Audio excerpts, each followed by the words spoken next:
Thank you, Orly, for including me in this year's LifeVestInside Dance for Kindness event. I'm really excited and honored to be here, and I want to wish everyone a happy World Kindness Week. My name is Ashanti Branch. I am from Oakland, California. I was raised by a single mother, and I started my life with a lot of times where I didn't feel really excited. But my mom taught me a lot about kindness. You know, we didn't have a lot of resources and a lot of money. But I remember one year in particular for Christmas. We celebrate Christmas in my house. And I had three gifts, three little action figures that I was super excited about. It wasn't much, but I was super happy and appreciative for it.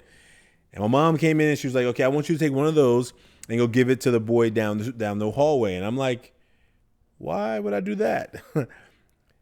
And she said, well, you know, he didn't get many gifts. He didn't get any gifts because his family didn't really celebrate anything, but also his mom just didn't have resources. And I'm like, well, Mom, you know, if you wanted him to have a gift, why didn't you just buy him one? Like, why did you give me this gift and now expect me to give the gift away? I didn't quite understand.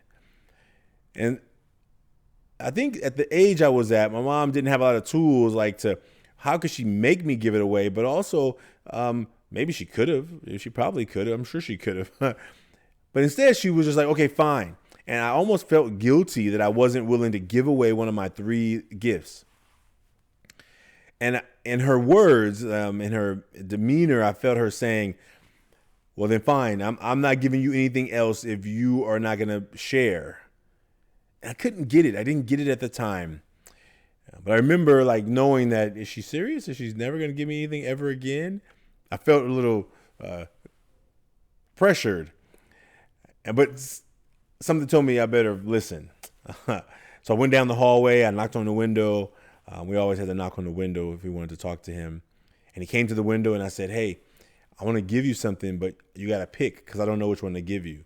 And I held up the three action figures and his eyes got so big and the smile on his face I would never forget. And he picked one and he was like, thank you. And I just remember the feeling. You know, it started off with this feeling of pressurized because I didn't really think I wanted to do that. But what I realized was it felt really good to share. It felt really good to give that to him. I think the pain was small and compared to the joy that I felt. I think my mom was trying to teach me about kindness. You know, there's no kindness if you don't have to make a sacrifice or a decision. I could have kept my gifts to myself. You know, it was mine. But I think that the idea of showing kindness to others absolutely is about us giving more of ourselves. Sometimes we may want to be selfish. We want to keep it all for ourselves. But can we use it all? Is it benefiting us all? I'm clear that the story I got to tell you right now would not have happened if I had kept the gifts to myself and was just playing with them by myself. But I'll never forget the look on that boy's face. You know, the work that we're going to talk about today is around masks. And when I talk about kindness, we're thinking about how masks sometimes causes us not to operate at our best selves. How masks sometimes cause us to miss out on deep connection because we're only being who we think people want us to be. We are only being who people think we should be. Have you ever felt you had to wear a mask? Now, I'm not talking about, where's my mask? I have a mask here. We're not talking about one of these personal protection masks that we find ourselves wearing these days. But I'm talking about the masks of emotional disconnection that we find ourselves wearing. The mask that causes us to act only in ways that people we think they can handle and not deal with sometimes the things that are really bothering us or challenging us or things that we think we want to share with people that we're going through alone. Our work around the Million Mask movement is around helping people recognize there's so much more going on with each of us than anybody can see by just looking at us. And maybe you can ask yourself, hopefully you're going to experience one of these as one of the challenges to creating a mask. The mask is a representation of what we let the world see. Behind the mask are things we normally don't let people see. I'm hoping that you would go to that website, 100kmasks.com, and create a mask. And what you're going to see and what we have seen in masks around the world, that we're all going through something. We're all dealing with certain situations in our lives that we may not know that we can talk about, but what is the challenge of us sharing it? Or maybe we've created an image around ourselves that says we are perfect. We are amazing. I went to one school, high school, and I was asking a group of boys, why don't you let people see what you're going through? Why don't you tell your friends? And one boy said, well, if I told my friends that I was going through real stuff, like they would think I'm the downer in the group. And they may stop inviting me to things. What?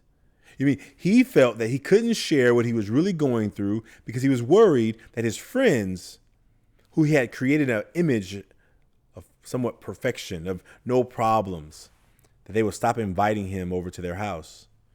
So all of his problems, all of his challenges, that he just kept them inside. Maybe you can ask yourself that.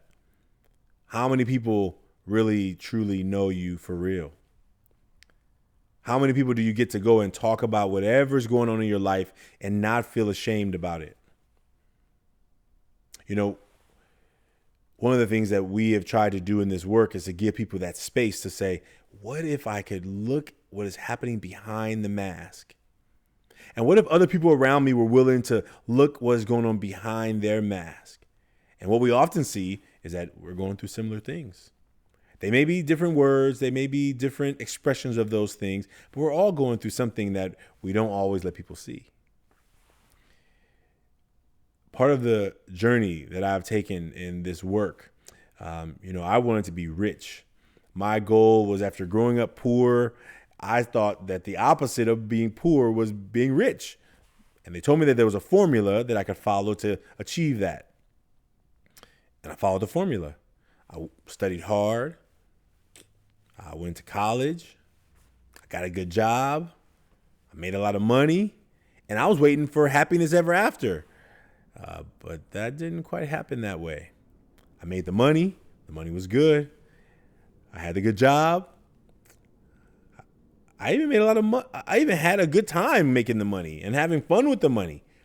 But there was something inside of me that wasn't like always feeling like I am feeling joy on a constant basis. I think it was only when I was spending the money. And maybe you can find happiness in that. But for me, it wasn't enough. For me, searching and chasing that ladder and trying to climb the ladder of success, I just felt like I was up against the wrong building. And teaching called me. Something inside of me said, Ashanti, you could do this engineering thing. You're good at it. You're making really good money. You live in a nice apartment here. But it wasn't fulfilling my soul. It wasn't fulfilling the part of me that said, I get to feel like I'm fulfilling what I'm born to do. And when I went back to school to become a teacher, I was really clear that that's what the work I was supposed to do. Now, I got to tell you a story about how that happened because, I went back to school, became a teacher, and my first year teaching, I'm doing a horrible job. I'm like a bad teacher. Bad in the sense that, not like the movie Bad Teacher. I'm talking about like bad in the sense that students were not doing really well. Definitely some young men in my class.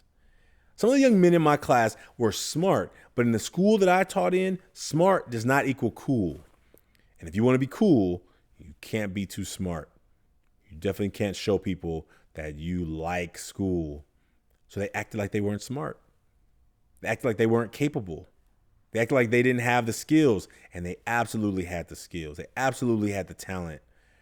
And our work was helping them to find that talent in amazing ways. And what we did is we just came and had lunch every week. I said, look, I'll buy you lunch once a week. In exchange for lunch, I want you to teach me how to be a better teacher. Like, what am I doing wrong? How could I fix it so that you can recognize that you are brilliant? And most of the challenges those young men were going through weren't academic. They weren't that the challenges they felt was not that they couldn't read or they couldn't do the math. It was that there was societal challenge, community challenge, family challenges, friendship challenges, things that were going on in their life that they could not even break past. And so therefore school was not a priority. And what we began to do is help them realize that, guess what? Other people around this circle are dealing with similar things. And we met up every week. And that brotherhood grew and grew and grew. And now we are a nonprofit organization who is serving people all over the world. I didn't intend to create a campaign that would be a global movement. I wanted to help a few young men in a classroom in San Lorenzo, California, to be their best selves. And after following my heart, giving back, I think I found what I was supposed to be doing. And so you get a chance to be a part of that today. Those young men 16 years ago who had a chance to take off their mask, before we were talking about masks, before people were all around wearing masks, you probably see a lot of people wearing masks today. Maybe you see them wearing these personal protection masks, and you may also see them wearing masks of emotional disconnection. Like, hey, what's going on with you? I'm fine. Hey, how you doing? I'm good. And maybe you've even done it yourself. Somebody asked you how you're doing, and you said, I'm good. I'm fine, even when you weren't. You know, I want to show you an image of our campaign so that you will be able to share this with folks that you know, because this here is an image. And I guess I'm going to make sure you can see it. I'm going to show you a good angle. There we go. If you look on the outside of the face, if the outside, it says what? I'm okay. I'm okay. I'm going to go a little closer. I'm okay. But if you look a little closer over the mouth, what is the word right there? You see it? I'm not okay. And the reason we have the image, this was done by one of our former students. He was one of our first students. The reason we put the word not over the mouth, you can see it also in the image. Oh, image right there. You see the word not over the mouth. It's sometimes hard to see when you first look at it. You're like, wait a minute, I didn't see that. Well, let me show you again. Why did I miss that? Well, sometimes it's hard to see when people are not doing good. And you know what? The reason we put it over the mouth is because sometimes it's really hard to talk about. I hope after today, not only will you go and take on this challenge of making a mask, the website is 100kmasks.com. www.100, the letter K, masks.com. It's called the Million Mask Movement. You can find it on social media. You can find us at Ever Forward Club. And I'm hoping that you will begin sharing with your community an opportunity to go deeper than you may have ever gone before. I hope that you have heard something today that wakes you up to saying, how much am I being my true self? And I'm okay with it. I'm not here to judge you. The goal for this campaign is not to judge you. The goal of this campaign is helping people around the world realize that you are not alone. That's what it's about. And so I'm wishing you all the best in this season, whether you find this season a season of abundance or you find this season a season of challenge. I hope and I wish you nothing but the best. Thank you for listening. Thank you for being a part of the Million Mask Movement. It's hashtag Million Mask Movement. So you can see it right there. Hashtag Million Mask Movement. And you can go to that website, 100kmasks.com. And you can create your mask there and tell someone about it. Don't keep it to yourself. The work that we're doing is really trying to help people all over the world realize that you are not alone. Thank you. I'm so glad to be a part of World Kindness Day. We have a quote in our work that says, the longest distance that most people travel is the 18 inches between their head and their heart. And a lot of times we get stuck in our heads. So I'm inviting you on this World Kindness Week is that you will take a journey to your heart and begin giving maybe more than you've ever given before, of time, of love, of care, of thoughts, of empathy, of caring. And with this, we can make the world a lot more kind. Thank you so much. Hope to see you soon. Peace.